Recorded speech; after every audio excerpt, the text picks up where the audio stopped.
Hey guys, it's been a while since I've done a Mezco review, but I'm going to get back into said Mezco reviews. And today we are just going to be doing the Mezco Gotham by Gaslight Batman. The one that came in for the Diner review where I said I was going to do Fines and also Gotham by Gaslight Batman. Well, here I am doing Gotham by Gaslight Batman, and yeah. And this is actually the box that Mezco Gotham by Gaslight Batman comes in. Right there. Ooh, this is actually a good angle. Anyway, this is actually based off of the actual comic Gotham by Gaslight, which was the first ever Elseworld stories where it put Batman up against a real life serial killer, Jack the Ripper. And this took place during the 1800s, late 1800s, early 1900s. So, yeah. And so far, I'm pretty sure there's a bunch of other reviews out there. So let's get this box out of the way. Show you what I think about the figure, and we'll go into all that stuff here in a moment. Okay, and here we are, because I got Batman up here, all almost close and personal, so that we can go over the paint, the apps of the stuff that is actually just plastic, mainly because, as I said before with my Predator figure, Mezco actually puts clothing over their figures. And so, yeah, the actual cloak on, not cloak, the cowl on Batman right here, I actually think it's pretty good. I mean, it looks like actual leather, which I appreciate. There's actual stitching across the cowl here, like he did in the actual comic.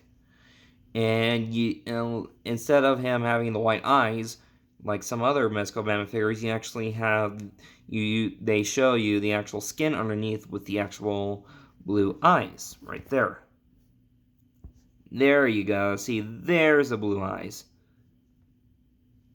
And actually, the mouth looks pretty good. Can't really complain there. And then, yeah, I mean, the gold chain is actually pretty cool. The cloak is made out of an actual cloth, but the ends of it is wired. Same thing with here. It is actually also wired. Which, I wish we got two capes. One where it's wired, one is not wired, mainly because I'm not a huge fan of wired capes, I'll be honest. But I at least understand why they're there, and I'm still able to get at least a few good photos off with wired capes. So although I think it's actually better to have a non-wire cape so that in case the wire does get damaged over time, if it, again, I'm paranoid, so that's just how it is. And also, yeah, I put the knives in there already because I'm a fan of the comics, so I wanted to put the knives already in there because I'll get into six accessories here in a moment. I want to show you that the cape or cloak is actually connected via armbands. So yeah, and both arms are very nice painted. This is one gauntlet, and this is the hand. And here is another one of the hand and the gauntlet, or I just glove. The belt actually looks very nice. I extremely like it, especially since they actually have little holes where you could put the knives into. And on the bottom, not sure if you can see it or not, but there's actual dirt on the boots and on the, so like where all the mud in Gotham has gone, and it actually is actually tracked onto the actual boot. Same thing with here on the boot on this side. Really enjoy it. Back of the actual cape. And, oh, yeah. Not sure if you can see it, but like right here, there's some dirt on the cape from all the muck and mud that he's tracked around Gotham and all that stuff in this universe. I'm going to get the cape off real quick so I can show you how to put on the cape, but first go over articulation and show you how to put on the cape before I get into accessories of what this guy comes with. And basically, here's Batman. I mean, the emblem is actually on the suit very well, and I really like how they did the actual suit here, the whole gray and all that stuff. And yeah, so far let's get into articulation and then what this guy comes with. Batman can look this far up, this far down, and he could look side to side and lean side to side. Batman can lean this far down. Probably, yeah, that's pretty much as far as it can go, or he can go, sorry. Batman could go that far back. And then a little bit of twist and a little bit of lean. And both arms can go about that far up. Hands are on ball joints. And arms can go up to there with very little problem. This suit is a little bit more bulky or bulkier than normal, but then again, I mean, it was made during that time's technology, so I actually like it. Both knees are double jointed. Oh, and also I forgot to mention with the arms, you can actually like swivel them, and they do not have a butterfly joint. And for the final part of the foot, you can go that far, and also you can swivel with the thigh. So yeah, I mean, with all that stuff, I'm going to show you how to put on the cape/cloak. Now I'll go over to his accessories, and also what the belt can hold besides these three knives. Okay. The easiest way I found out how to actually handle the cape. First things first, pop Batman's head off. And there's a ball joint, so you're going to be okay. And you take one arm, actually put it all the way out, and then if you have the Damian Wayne figure, then you know what is actually going to be like, because there's an elastic strap. I still recommend to be careful with this, but still, you just put that over there, and then you get this arm up. Make sure that this strap can go over the shoulder quite simply and well. And then that, put both arms down.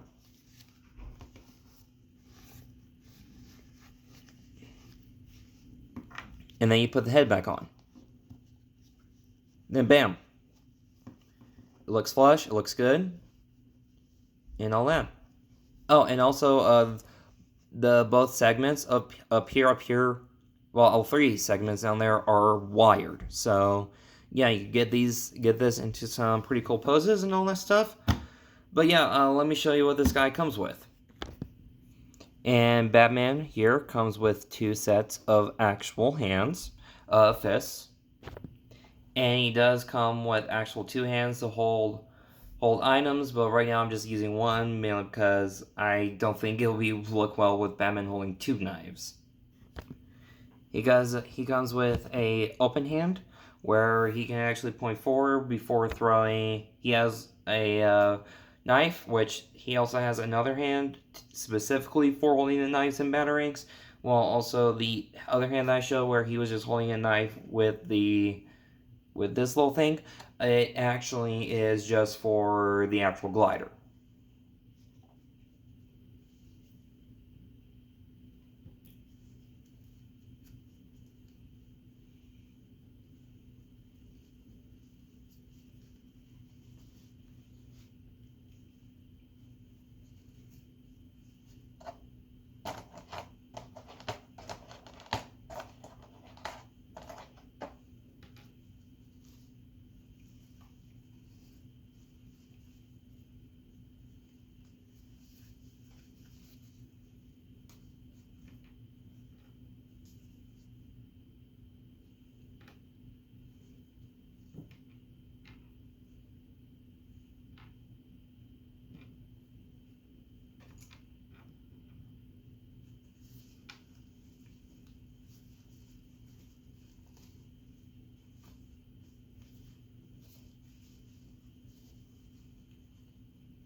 and a sorry it took so long with switching of the hands, and also a pointing hand, which is also used for a trigger hand.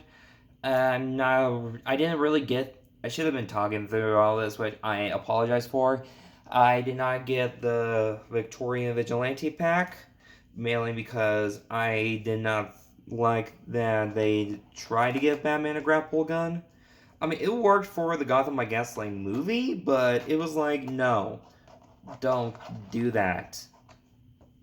Mainly because in the comics he didn't use anything. The only thing that I could see him using was just actually a grapple hook, which he does come with.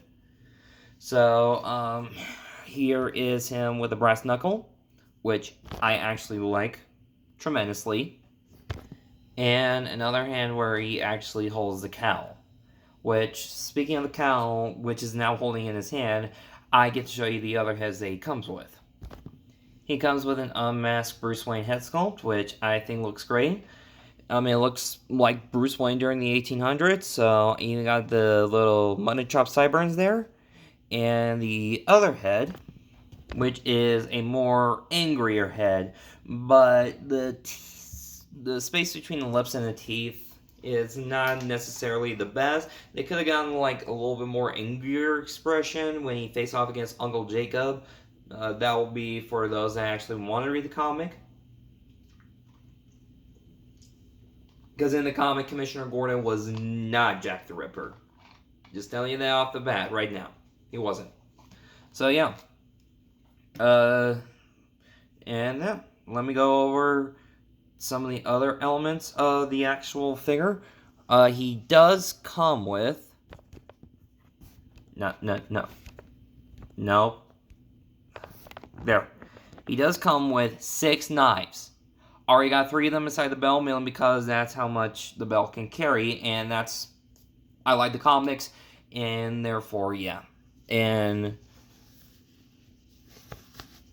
here is one of the 4 batarangs.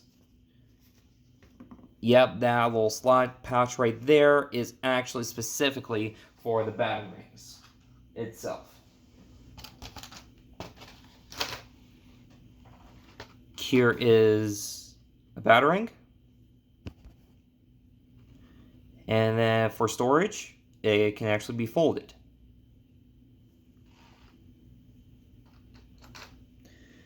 And here is...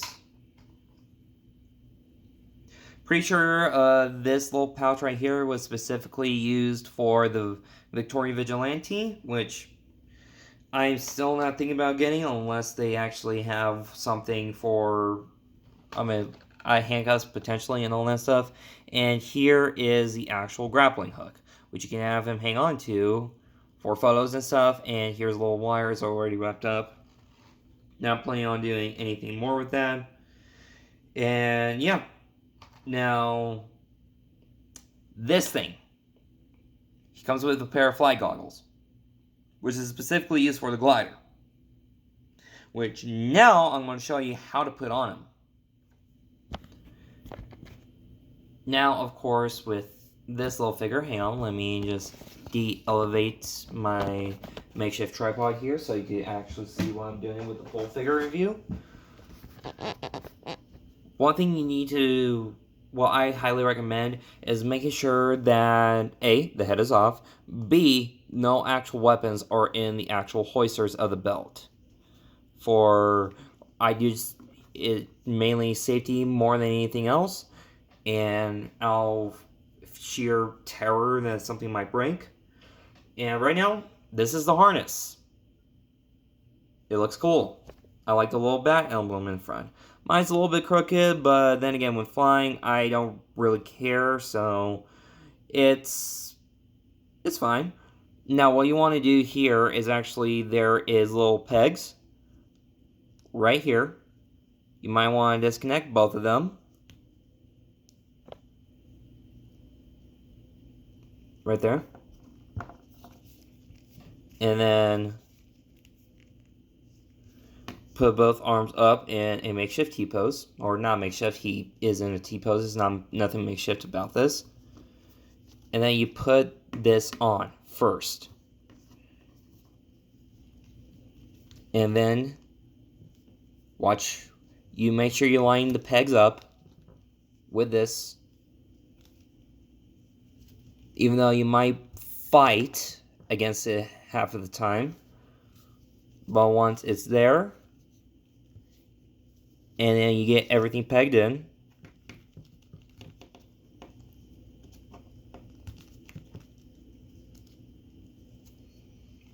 it will actually sit extremely comfortably.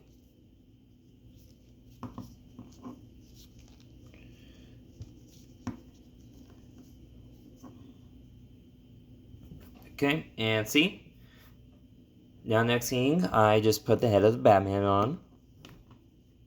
Right there. And the goggles are actually elastic, so they can actually fit around his head like that. Now, no, he never had this in the comics. I mean, he did use a glider, but that had to do with Masters of the Future, where he had to actually go into a Zeppelin.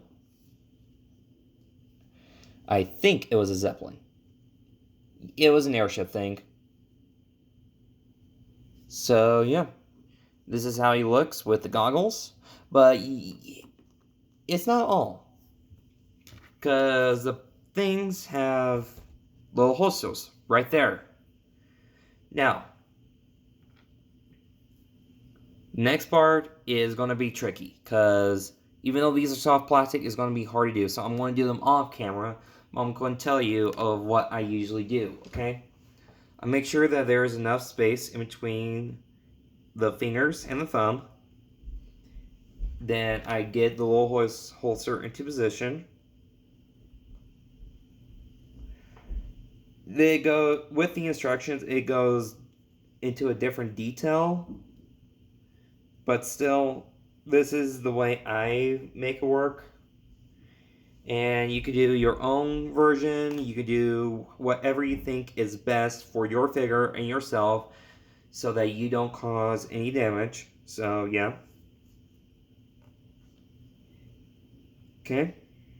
And there, the hand is on that with the peg.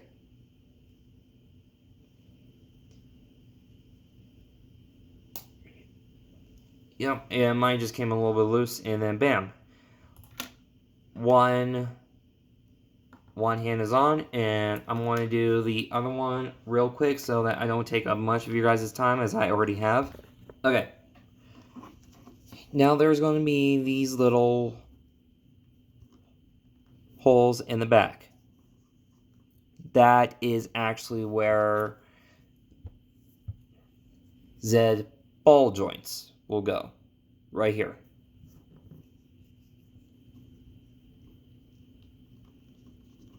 Right there. Bam, there's one. And then I'll do the second one after I show you how to attach the hands. Now with the hands, it may be a little bit tricky at first, but trust me, it will be so worth it in the future. Whoop. I'm sorry about that. It's not a Christmas lighting video without at least a few hiccups. And then you want to make sure that the ball joint and the little peg inside the hand, and the peg goes inside the hand, and then bam, you attach it right there. And then I'll show you, and I'll show you what else that will actually come into this thing once I have all assembled. And this is what it looks like fully assembled. Now, I'm a little bit in the middle of the fence on this one. I like the glider, mainly because it reminds me of the actual Gaslight Batman from Infinite Crisis. The old computer game where you actually get to play as Batman, Robin, which was Tim Drake, not Damian Wayne, thank you, Superman, Wonder Woman, and a bunch of other heroes. And villains. And from alternate universe, there was actually Red Rain Batman, the Vampire Batman, Gaslight Batman, which was based off of this Batman, but he had sonic cannons and all that stuff. But yeah, I actually like this and been able to get at least a few good flight poses from this guy.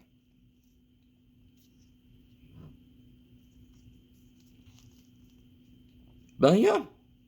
But I recommend that after you're done, just to fold this cape back up because it actually is on a hinge. So just to make sure that the fabric is rested and all that stuff. So let me get this guy back to what he originally was, and then I'll go over some comparisons with my other Mezco figures and my final thoughts. Here he is, standing next to my Green Ranger figure and my White Ranger figure, both from Mezco. Here he is next to Superman. Another one from Mezco if you want to have crossovers for like Crisis on Infinite Earths and stuff like that. Here he is next to my SH Figuarts Kamen Rider Wizardo, or Wizard. And for human characters, I mean, that's pretty much it. I mean, I'm in my dorm room, so I don't really have access to some of my other lines that I normally do. But yeah, I'm in my final thoughts as I get him into a pretty cool pose. I actually like this guy. I mean, he basically is what I was hoping for when I saw the Mezco 112 collective photos of Batman Gotham by Gaslight. Mainly because, again, fan of the comic, special, and how they did act the full-on stuff with Gaslight Batman for the future, like Masters of the Future and all that stuff. And well,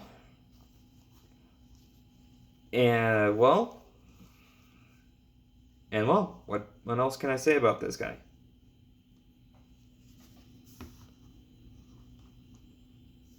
Besides the fact that I actually think that he's cool, you should definitely get one up. And then, yeah. Not really much to say about this guy, except that he's cool, I like him, and yeah, I highly recommend him. Give him 10 out of 10 Batman stars. Alright, this is Crispin Lighting, wishing for lighting, to protect you guys. Ugh, sorry. See you around.